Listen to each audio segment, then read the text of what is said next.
Hi, this is Paul Eugene, and welcome back to an inspirational moment. In this segment, I'm going to talk about love. You know, the month of February is known as the Romance and Love Month because Valentine's Day is right in the middle. By the way, how was your Valentine's Day? Was it exciting, or was it down, or were you just by yourself? I mean, being by yourself is not a bad thing because you get to love yourself without any conditions. Well, I have a topic that I'm going to talk about, and it's from a Christian perspective, but the title is this: you have to come down from Mount Loneliness to love. Now, love is something that is universal.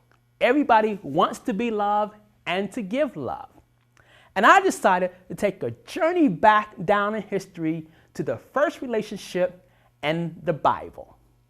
I'm going to take us down the journey to Adam and Eve. Well, according to the Bible, Adam was the first man. And he was all alone, taking care of the animals, the earth, and was quite content and fulfilled. In fact, Adam did not even realize that he was lonely. It was God who said, "It is not good for man to be alone." So God put Adam to sleep. He kind of like knocked him out. You know, that's what we would call today. And then he formed the woman out of one of Adam's ribs. And then he brought the woman to him. And when Adam saw the woman that God brought to him, he said, "Wow, flesh of my flesh and bone of my bone. I should call her woman because she was taken out of his rib." And thus, the first male and female relationship was born. Well, they were quite content and happy being a couple, but there was an enemy prowling about, the serpent. He did not like what he saw, so he devised a plan to destroy that relationship. Yeah. So God had commanded Adam and Eve they could eat of anything except for one tree that was in the garden. He told them, "Don't touch that one." Well, the serpent knew this too, so he said, "I am going to trick them into eating from this tree." So the serpent walked up to Eve. I don't know how he did it, but picture this. The serpent was an animal. And he starts speaking to her and said, "Well, did God truly say you shouldn't eat from this tree of good and evil or of knowledge?" And she responded back to him. Imagine this woman talking to a snake, okay? And she said, "He told us not to because we would surely die and we would know good and evil." And the serpent said, "Surely you won't die."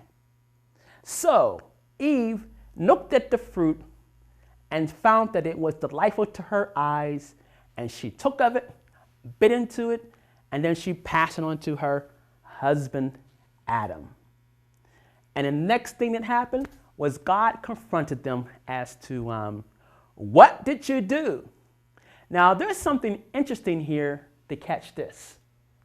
Adam's response to God was, "That woman that you gave me, she deceived me and gave me to eat of that which you told me not to do." I find that so funny that he did blame shifting, okay? He didn't take responsibility for his own actions. But in response to that, God says, "Well, Adam, because you disobeyed me, you will have to work from the sweat of your brow and do hard labor. And as for you, Eve, during pregnancy or childbirth, you will have much pain, but you will have a desire in you to want to control your man, but you will never be able to." And thus, the antagonism between the man and the woman began. Now, you know, love is universal. We all have this desire to love and be loved, and to be in relationships. However, many of us have been through enough relationships where we say, enough of that. Now, I'll give you an example by that, what I mean by that. Some women will say that men are dogs and all they want is pleasure. I like you to visualize this. You get your favorite candy bar and you eat it. You unwrap it, take the wrappers off, and you eat it, and then you throw the wrapper away and you go on about your business. That's how some women view men, as dogs, just eating for the pleasure. But then there are the women's side. You see this nice woman, nice smiley, coming down the street, and you're like, wow, she's pretty nice. But I like to phrase it like this. Those little puppies that you see, they're going down the street, and they're like stray dogs, okay? And they look so like warm, and you say, oh, that's a nice puppy. And you like to kind of like bend down to the puppy when to pat his head, and then the dog says, bite you. I call that the straying woman, because she is so abused and so hurt that she bites and kicks any man who would try to show her love or warmth. As a result, both the man and the woman who were hurt and abused head up to Mount Loneliness. That's right. Up on Mount Loneliness, they guard their heart, their emotions, their mind, their body, and their spirit. They are determined that no one's never going to hurt them again. Now, being up on Mount Loneliness can be a positive thing, because sometimes you do need to be alone so that you can go through a healing process. So you can think through why. Why did you choose that person, etc.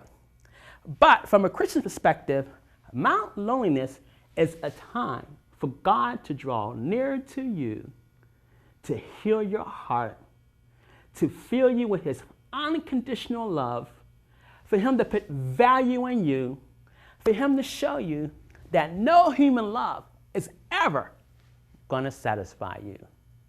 And as you are open to receive the love of God, it will bring such healing to you. You're just like, wow, yes, I am a free man. I am a free woman. Never again do I have to go after some other human being to give me love. And at that point, you say, you know what, God?